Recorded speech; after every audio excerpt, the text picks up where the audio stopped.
अस्सलाम वालेकुम everyone, welcome to my channel ideas and GK with Danish. जैसा कि आपको पता है, करंट अफेयर्स की हमारा एक सिलसिला चल रहा है।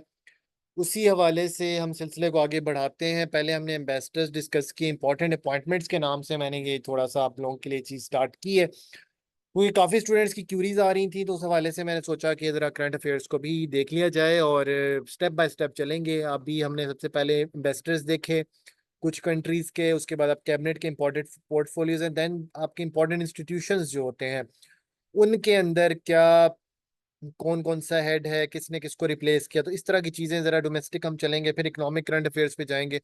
तो जो स्टूडेंट्स एमपीटी की तैयारी कर रहे हैं, तहसीलदार के एग्जाम की तैयारी कर रहे हैं, या किसी भी पीपीएससी के भी टेस्ट होने वाले हैं, तो उनमें उनको काफी इस चीज से जो है वो फायदा होने वाला है। तो चलें जी, स्टार्ट करते हैं और आगे बढ़ते हैं इसमें। नेक्स्ट स्लाइड पे सबसे पहले कैबिनेट का जहां तक ताल्लुक आपने देखना हो, तो आपको सबसे पहले पता होना चाहिए कि पाकिस्तान बुनियादी तौर पर क्या है। पाकिस्तान बुनियादी तौर पर जो है वो जी पार्लियामेंट्री डेमोक्रेसी है। पार्लियामेंट्री डेमोक्रेसी में जो भी होगा वो कैबिनेट फॉर्म ऑफ गवर्नमेंट होगा। कैबिनेट के अंदर प्राइम मिनिस्टर होगा और उसकी गवर्नमेंट होगी, जो कि आपके मुकन्ना यानी लेजिस्लेचर से, उसके भी ऐवान ज़ेरी से, लोअर हाउस से सिलेक्ट की जाएगी। और वो जो है रिस्पॉन्सिबल होगी टू द लोअर हाउस और पार्लियामेंट, और अकाउंटेबल होगी। अगर वो सिंपल मेजोरिटी लूज कर जाती है तो गवर्नमेंट खत्म हो जाएगी, क्योंकि वोट ऑफ नो कॉन्फिडेंस का यहाँ पर एक तुरा इम्तियाज कह सकते हैं, कहा जाए अगर पार्लिमानी डेमोक्रेसी का या पार्लिमानी जमहूरियत का, तो एक तुरा इम्तियाज क्या है कि उसमें वोट ऑफ नो कॉन्फिडेंस होता है, मतलब एग्जेक्टिव के ऊपर लेजिस्लेचर का, यानी मुकन्ना का, इंतजामिया के ऊपर एक चेक होता है कि जिसके तहत आप उसको, हुकूमत को कभी भी रिमूव कर सकते हैं वोट ऑफ नो कॉन्फिडेंस के, जिसको तहरीक अदम एतमाद हम उर्दू में कहते हैं। सो उसी हवाले से हमारी जो कैबिनेट का पहले करने से पहले मैंने कहा कॉन्स्टिट्यूशनल एक थोड़ा सा एनालिसिस हमें पता होना चाहिए कि कैबिनेट को डील करता है हमारा आर्टिकल 90। ठीक है, आर्टिकल 90 जो है फेडरल गवर्नमेंट को डील करता है, कि वो कहता है कि पाकिस्तान के अंदर एक फेडरल गवर्नमेंट होगी जिसके अंदर प्राइम मिनिस्टर और उसकी कैबिनेट होगी। मैक्सिमम आपका जो कॉन्स्टिट्यूशन लिमिट करता है, ये 18वीं तरमीम के अंदर ऐड किया गया था, वो चीज है maximum 11% of the total strength of the parliament. मतलब इस वक्त हमारे पार्लियामेंट के मेंबर्स हैं 336 हैं हमारे नेशनल असम्बली के, और सेनेट के अंदर आपके 96 मेंबर्स हैं। तो 442 का 11% आप निकाल लें, तो फेडरल मिनिस्टर और स्टेट मिनिस्टर मिला के इससे ज्यादा आप स्ट्रेंथ नहीं रख सकते। प्लस इसके साथ जो है आइन एक और जो है वो लिमिट लगाता है आपके प्राइम मिनिस्टर कैबिनेट पे, कि यार आप कम से कम ना 1/4, इससे ज्यादा आप सेनेट से नहीं रख सकते। इसकी वजह यह है कि सेनेट के जो रिप्रेजेंटेटिव है ना, वो इनडायरेक्ट है, वो अवाम के डायरेक्ट नुमाइंदे नहीं होते। अवाम के डायरेक्ट नुमाइंदे जो हैं वो ईवान ज़ेरी यानी लोअर हाउस यानी नेशनल असम्बली में होते हैं, जो कि डायरेक्ट इलेक्शन लड़के आते हैं। तो इसलिए जो भी आपकी काबीना बने, कैबिनेट बने, उसके अंदर अवाम का जो इस्तेहकाक है, अवाम का की जो आवाज़ है, वो मौजूद होनी चाहिए। तो इसलिए 1/4 से ज्यादा आपका सेनेट के जो मेम्बरान हैं वो नहीं हो सकते किसके अंदर, आपकी कैबिनेट के अंदर। इसके अलावा 5 स्पेशल असिस्टेंट जो है वो रख सकता है प्राइम मिनिस्टर। ठीक है। सो 11% आपकी कैबिनेट ये डील करता है, ये आर्टिकल 92, आर्टिकल 90 डील करता है फेडरल गवर्नमेंट के साथ, और 11% के साथ अंदर भी आपकी जो टोटल स्ट्रेंथ है, मतलब 442 का अगर आप 11% इस वक्त निकालें, तो लगभग 47 मेम्बरान पर कैबिनेट मुश्तमिल हो सकती है। लेकिन उन मेम्बरान 47 का अगर आप 1/4 निकालें, तो 12 से ज्यादा आपके सेनेट के मेम्बरान इस वक्त करंट जो हमारी पार्लिमानी तादाद है उसके हिसाब से, 12 से ज्यादा सेनेट से आप उसमें मेंबर्स नहीं रख सकते कैबिनेट के अंदर। ठीक हो गया जी। तो ये जरा कैबिनेट का या काबीना का एक कह लें आईनी तौर पर क्या उसकी लेजिटिमेसी है, वो कहाँ से अपनी पावर डिराइव करती है, क्या चीज़ है वो चीज़। इसी तरह से वोट ऑफ नो कॉन्फिडेंस जो है वो आर्टिकल 95 यानी आर्टिकल 95 के अंदर मेंशन है, उसका तरीकाकार। तो उसके तरीकाकार में क्या होता है कि वोट ऑफ नो कॉन्फिडेंस जब आपने लानी हो, टेबल करनी हो लीडर ऑफ द हाउस के अगेंस्ट, तो सबसे पहले आप क्या करते हैं, 20% मेम्बरान पार्लिमान, मतलब जो आपके नेशनल असम्बली के 20% मेम्बरान हैं, वो एक रिक्वेजिशन जमा करके कौमी असम्बली के स्पीकर के ऑफिस में देंगे कि भाई हमें इस प्राइम मिनिस्टर पर, ये जो लीडर ऑफ हाउस है, ये मुल्क सही नहीं चलाया जा रहा, हमें इस पर एतमाद अभी नहीं है, हम इनके खिलाफ तरीके अदम एतमाद लाना चाह रहे हैं।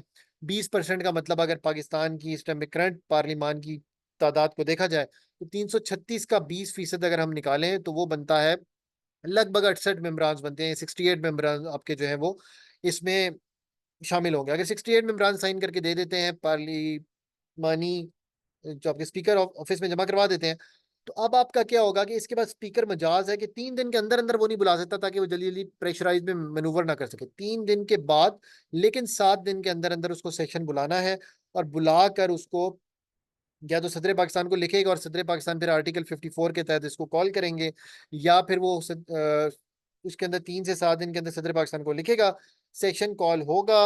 सेशन कॉल के अंदर कम से कम 3 दिन और ज्यादा 3 दिन के बाद और 7 दिन के अंदर अंदर वोटिंग होगी, और उस वोटिंग के अंदर 50% प्लस 1 वोट अगर प्राइम मिनिस्टर यानी लीडर ऑफ द हाउस के अगेंस्ट आ जाते हैं तो वो और उसकी कैबिनेट घर चले जाएंगे, हुकूमत खत्म हो जाएगी, और फिर स्पीकर दोबारा से अपोजिशन पार्टीज को दावत देगा कि वो अगर जिन्होंने वोट ऑफ नो कॉन्फिडेंस किया वो अपनी वो तादाद साबित करे और हुकूमत साजी का मौका फराम करें, ठीक है। तो इस तरह से आपका वोट ऑफ नो कॉन्फिडेंस का प्रोसीजर चलता है, जो पाकिस्तान के आइन 1973 का आइन जो इस टाइम पे मुल्क के अंदर नाफिजुल अमल है, उसके आर्टिकल 95 के अंदर ये चीज जो है वो लिखी गई है। देन आप आगे चलें, तो अब हमने कैबिनेट, क्योंकि बेसिकली ये था आपका जरा थोड़ा सा टेक्निकल पार्ट, अब हम देखते हैं एमसीक्यू वाला पोर्शन कि हमारी कैबिनेट में मेंबरान कौन कौन से हैं, ठीक है।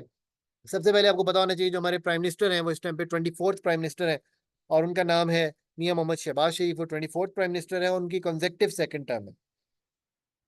डिफेंस मिनिस्टर पाकिस्तान के जी हैं Khawaja Asif. Khawaja Asif is defence minister of Pakistan.